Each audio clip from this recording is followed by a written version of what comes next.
అంతకుముందు మన మున్సిపాలిటీ నుంచి కూడా 15 కోట్ల రూపాయలు, అంటే మొత్తం 40 కోట్ల రూపాయలు ఉంటే ఎన్నో పనులు చేసుకోవడానికి మనకు ఆస్కారం ఉన్నా, మరి అదేవిధంగా మనకు సంబంధించినటువంటి అండర్ గ్రౌండ్ డ్రైనేజ్ సిస్టమ్ చేసుకోవడానికి అవకాశం ఉన్నా, ఎస్టీపీలు కట్టుకోవడానికి అవకాశం ఉన్నా కూడా వాటన్నిటి కూడా ఈ కాంగ్రెస్ పార్టీ వచ్చిన తర్వాత మొత్తం 40 కోట్ల రూపాయలు మరి క్యాన్సిల్ చేయడం జరిగింది. అయినా కూడా మళ్ళీ పాత దాంట్లో మనం అన్నీ కూడా పెద్దలు హరీష్ రావు గారితో కూడా మాట్లాడేసి కొన్ని నిధులు తెచ్చుకున్నాం. ఇప్పుడు ఎస్టీపీలు కట్టుకుంటున్నాం. అదేవిధంగా మన కోమటికుంట ఏదైతే ఉందో మన విగ్రహాలన్నీ కూడా పక్కకు పెట్టేయడం జరిగింది. సో ఆ విగ్రహాలన్నీ కూడా ఎందుకంటే రోడ్ వైడింగ్లు అన్నీ తీసిపోయి చిల్డ్రన్ పార్క్లో పెట్టినటువంటి దానికి కూడా కోమటికుంట కూడా నిధులు శాంక్షన్ చేసుకొని అక్కడ అన్నీ కూడా మంచిగా ఏర్పాటు చేసుకొని బ్యూటిఫికేషన్ చేసుకొని అక్కడ విగ్రహాలు పెట్టేటట్టు కూడా ఏర్పాటు చేసుకోవడం జరుగుతుంది. అదేవిధంగా మనకి ఇంకా కోమటిగుండ నుంచి నీళ్ళన్నీ కూడా బయట పోతుంటే అక్కడ ఇళ్ళన్నీ కూడా మునిగిపోతుంటే దాన్ని కూడా పెద్ద ట్రైన్ కూడా శాంక్షన్ చేసుకొని ఎస్టీపీ కూడా కట్టుకోవడం జరుగుతుంది. ఈ విధంగా ఎన్నో పనులు కూడా మనం చేసుకోవడం జరిగింది.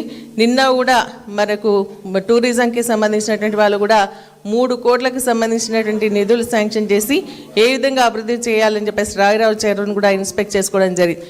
ఈ 2 సంవత్సరాల కాంగ్రెస్ పార్టీ పాలనలో ఇటు రాష్ట్ర ప్రభుత్వం నుంచి ఒక నయా పైసా రాలే, అదేవిధంగా కేంద్ర ప్రభుత్వం నుంచి కూడా మరి బీజేపీ ప్రభుత్వం నుంచి కూడా ఒక్క నయా పైసా కూడా రాలేదు. ఉన్నాయి క్యాన్సిల్ చేసుకోవడమే తప్ప కొత్త ఇచ్చినటువంటి సందర్భాలు లేవు.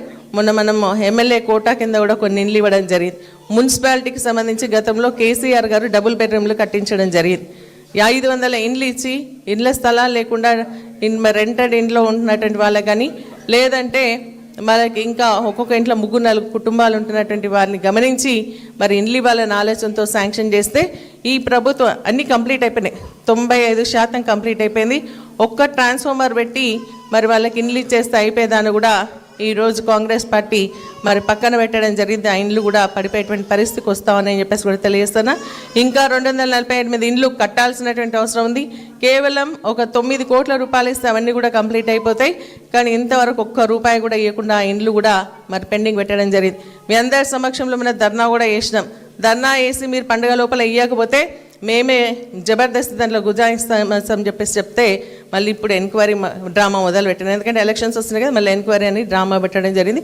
మీరు అర్థం చేసుకోండి, ఈరోజు మున్సిపల్ టౌన్ అభివృద్ధి జరిగింది అంటే కూడా కేసీఆర్ గారి నాయకత్వంలో మరి జిల్లా మంత్రిగా ఉన్నటువంటి హరీష్ రావు గారు, ఆ రోజు మున్సిపల్ కమిటీ అధ్యక్షుడిగా ఉన్నటువంటి కేటీఆర్ గారి నాయకత్వంలో జరిగింది తప్ప ఈ 2 సంవత్సరాల కాలంలో ఇటు ఉన్నటువంటి పుల్ల అటు పెట్టలేదు. ఇంత తట్టడి మట్టి పోసినటువంటి పాపన వలే మనకు ఆ రోజు తడి చెత్త పొడి చెత్త అని చెప్పేసి ఇచ్చినటువంటి ట్రాక్టర్లు మిషన్స్ అని కూడా పక్కన పడేసినటువంటి సందర్భం మీ అందరు కూడా గమనిస్తున్నారు.